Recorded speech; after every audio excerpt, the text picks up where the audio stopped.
그래서 1011년 이제 음력 2월 23일이 되면 현종이 다시 돌아옵니다. 네, 개경으로 다시 돌아오는데 다 불타고 쑥대밭이 돼 있는 이제 상황이니까 이제 수도를 재건하는 데 힘쓰는 거죠. 그래서 이때 야율융서가 현종에게 그때 약속한 거 지켜라. 거란으로 와서 신하임을 인정을 해라. 근데 이제 현종은 나 아프다. 병에 걸렸다는 핑계로 친조는 안 되겠다. 약속을 안 지키는 거죠. 그래서 야율융서는 그러면 고려 왕이 약속을 했던 그 친조를 안 할 거면 강동 6주를 돌려줘라 우리한테. 줬던 거 다시 뺏으려는 거네요. 그렇죠. 근데 현종의 입장에서는 친조 안 갑니다. 근데 강동 6주 그냥 반환한다고 그럴 수는 없죠. 그래서 두 가지 다 야율융서의 명령을 따르지 않습니다.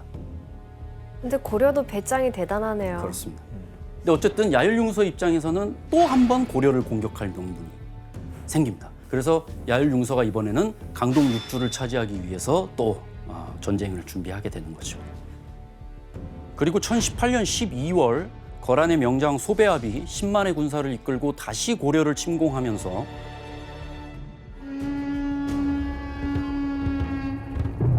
전쟁이 끝난 지 8년 만에 3차 고려 거란 전쟁이 발발하게 됩니다.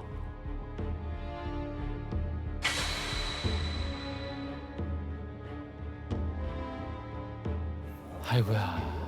그 소배압은요 1차전에 그 서희와 단판을 지은 소선영 있죠. 이 소선영의 친용으로서 이 군 용병술이나 이 정치력, 이 모든 문물을 겸비한 아주 훌륭한 인물이었고, 그다음에 이 송나라 있잖아요. 송나라하고 전투를 했는데 이 송나라한테는 아주 이 공포의 대상일 정도로 아주 무서운 존재로 또 알려져 있었어요. 거란의 영웅이었어요. 그래서 사실 3차 전쟁에 임하는 거란군의 대비도 철저했다고 봐야죠. 물론 2차 40만에 비해서 병력 수는 10만으로 줄었습니다만 3차 전쟁 때 소배압이 이끌고 온 부대는 소위 거란에서 피실군이라고 하는 이제 부대가 있는데 피실이 우리 식으로 얘기하면 다이아몬드예요. 그리고 황제의 친위 부대입니다. 그래서 정말 최정예 부대 10만을 보낸 겁니다. 자, 그러면 거란의 명장인 소배압이 상대할 고려군의 지휘관은 누구였을까요? 여기서 나오시나요? 최수정 배우님. 최수정 그렇죠. 배우님. 네. 바로 70대에 접어든 문신인 강감찬 장군이었습니다. 그 당시 나이가 70대셨다고요? 네. 강감찬 장군은 어렸을 때부터 저는 이 한국을 빛낸 백인의 위인에 들어가시는 노래도 나 귀주대첩 강감찬 서이거란 쪽 아닌가? 뭐 하여튼 멜로디 그게 다예요. 비슷해요. 뭐 하여튼 뭐 그런 거예요. 노래로 있을 정도니까 대단한 거죠. 그렇죠. 네. 잘 기억을 하고 계신 것 같습니다. 맞아. 강감찬 장군은 원래 문과, 그러니까 무가 아니고 문과의 장원급제로 합격한 그런 인재이고요. 그리고 2차 고려 거란 전쟁 이후에 현종과 함께 이제 8년 동안 거란이 또 쳐들어올 수 있다는 가능성을 상정하고 꾸준히 대비를 해온 그런 인물이었습니다. 그래서 3차 고려 거란 전쟁을 앞두고 이 강감찬 장군은 원래 서경 지역을 다스리는 그 행정부의 수장인 서경유수라고 하는 그 직함에서부터 고려의 최전선인 이제 서북면을 총괄하는 사령관, 즉 서북면 행령도통사인 최고 군사령관이 됐다는 거죠. 대단한 것 같아요. 유영 씨, 그러면 현종은 왜 이렇게 나이도 많으신 강감찬 장군을 이렇게 전쟁터로 보내신 거예요? 뭐 일단 가장 크게는 뭐 능력이 있으신다는 걸 아니까 그렇게 보냈을 텐데 그 외에도 현종이 어렸을 때 부모님을 둘 다 여의였어요. 그래서 부모님 없이 자랐는데 정확하게 기록에 많이 있지는 않지만 강감찬이 현종에게 그런 아버지 같은 역할이 되어주지 않았을까 저는 그렇게 생각하고 있어요. 그렇죠. 그러면 이제 세 번째로 압록강을 넘어선 거란군. 이번에는 그러면 가장 먼저 어디를 점령하려고 했을까요? 흥화진. 흥화진이겠네요. 맞습니다. 바로 흥화진입니다.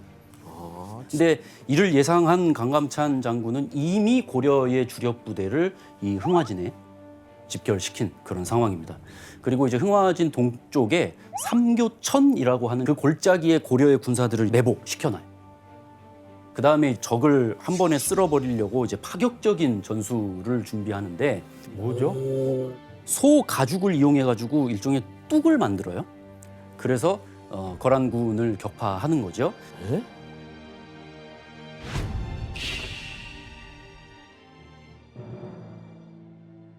굵은 밧줄로 이제 소 가죽을 막 이렇게 꿰요.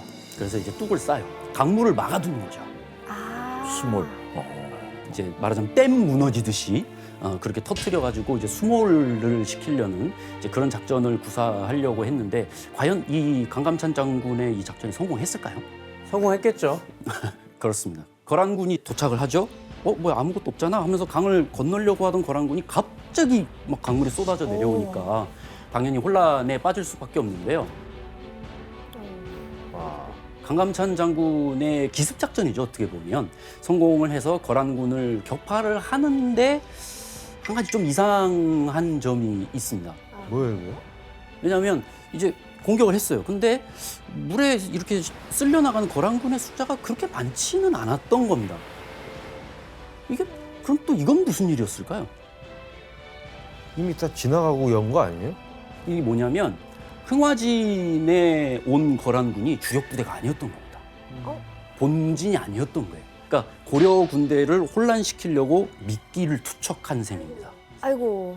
그래서 강감찬 장군이 획기적인 어떻게 보면 아이디어로 대비책을 마련했지만 오히려 거란군에게 허를 찔린 그런 셈이었다고 볼 수 있죠. 그래서 그러면 나머지 거란군은 어디 있는 거예요? 3차 고려 거란 전쟁에서 소배합이 압록강을 건너왔을 때부터 목표는 개경입니다. 처음부터. 또 그냥 지나가는 건가요? 그렇죠. 왕잡기. 그러니까 2차 전쟁에서 실패했기 때문에 정말로 속전속결로 고려 왕을 사로잡기 위해서 2차 전쟁 때하고는 다른 루트로 들어오게 되는 거죠. 2차로 들어올 때는 여기 해안길이라고 적혀 있죠. 아무래도 해안길이다 보니 비교적 완만하니까 해안길로 들어가게 되는 거죠. 근데 2차 전쟁 때 그렇게 당하고 나니 이번에는 위쪽 내륙길을 선택한 겁니다. 여기 보면 산지도 있고 사실 가기가 쉬운 곳은 결코 아니었음에도 불구하고 내륙길을 선택한 겁니다. 그런데 이런 상황에서 고려 군대가 이쪽 해안길의 병력을 많이 집중을 시키고 있었는데 소배합이 이제 그 허를 잘 찔러서 내륙길을 통해서 이제 고려의 주력군을 따돌린 셈이죠.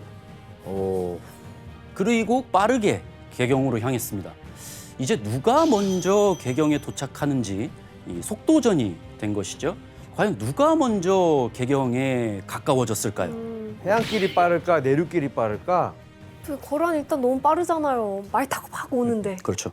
그래서 이제 1019년 음력 1월 3일에 소배합이 개경 북쪽에서 한 40km 정도 떨어져 있는 이제 신은현이라고 하는 곳에 도착을 했다고 합니다. 어떡해, 다 왔어. 그러니까 정말 빨리 달려가면 거란군 정도면 하루면 도착할 수 있는 이제 그런 거리였던 겁니다. 와, 빠르다 빨라. 그럼 이제 개경 사람들도 또 소식을 들었을 거 아니에요. 그러니까 이제 다 궁궐 안으로 다 이제 들어가서 이제 성을 지킬 그런 이제 전투를 이제 준비하게 되는 거죠. 그럼 뭐 싸울 사람이 있어요 고려에? 그쪽에? 우선 개경 궁궐 안에는 현종이 있죠. 이번엔 도망 안 갑니다. 이번에는 왕의 지휘 하에 거란군으로부터 개경을 지켜내야 고려 왕으로서의 권위도 바로 세우게 된다라는 거를 이제 생각을 하게 되는 거죠. 그래서 현종이 거란군에 맞서서 개경을 지켜야 되는데 또 뭔가의 작전이 필요할 텐데 어떤 작전이었을까요? 작전. 뭐지? 이걸 이제 뭐라 그러냐면 청야 전술이라고 하는 이제 말을 쓰는데 청야라고 하는 게 뭐냐면 들판을 깨끗하게 만든다는 뜻이에요. 뭐 거란이 쳐들어왔을 때에 사용할 수 있는 무기, 뭐 식량, 백성, 집들 이런 거 싹 없애버리고 우물에는 심지어 독을 풀었다고 하니까 물도 못 마시게 말 그대로 개경을 초토화시킨 겁니다. 적들도 이용하지 못하게. 근데 뭐 적도 이용 못하시면 고려군도 이용 못하는 거잖아요. 뭐 이거 너무 어려워지지 않아요? 고려군도 좀 무모해 보이는데요. 그렇습니다. 사실 청야 전술은 정말 급박 심각한 정말 위기 상황에 몰렸을 때에 시행하는 전술이라고 봐야 되는데 사실 전쟁에 임하는 고려 사람들이 그만큼 절박한 상황이었다 지금은 그렇게 봐야 되는 거죠. 아.